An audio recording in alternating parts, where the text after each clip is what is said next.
اور مرے نے پھر اگلے 40 سال اسی ریلیشن شپ کے ساتھ ہی زندگی گزاری. یعنی ایک تو اپنی وائف تھی اور وہ جو کرسٹن مورگن تھی اس کا بھی ہسبینڈ تھا، اور اس کے باوجود وہ اوپن ریلیشن شپ میں، ایک کنسینچول ریلیشن شپ میں انہوں نے ٹائم گزارا. اور اس ٹائم پہ انہوں نے بہت سی ڈسکوریز کی، انہوں نے بہت سے نئی تھیریز بھی بنائی. یہاں تک کہ جو ٹی اے ٹی ٹیسٹ ہے، تھمیٹک اپرسیپشن ٹیسٹ، جو کہ بہت ہی مشہور زمانہ اور بہت ہی سائیکولوجیکل انڈرسٹینڈنگ دینے والا ٹیسٹ ہے، اس کے بارے میں مرے نے خود کانفیس کیا، اعتراف کیا کہ زیادہ تر کام کرسٹن مورگن نے کیا تھا، وہ لیڈی جو کہ مرے کے ساتھ ریلیشن شپ میں تھی.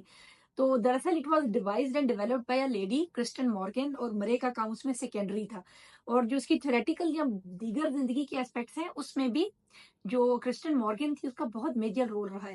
مرے کی جو اپنی پہلی وائف تھی وہ ایک نارمل ڈومیسٹک ہاؤس وائف تھی، اچھی لیڈی تھی جو اپنے گھر بار اور بچے سنبھالتی ہیں، اور ان کے ساتھ بھی مرے کی بہت اٹیچمنٹ تھی. لیکن لٹرری لیول پہ اور ایکڈیمک لیول پہ مرے کی اٹیچمنٹ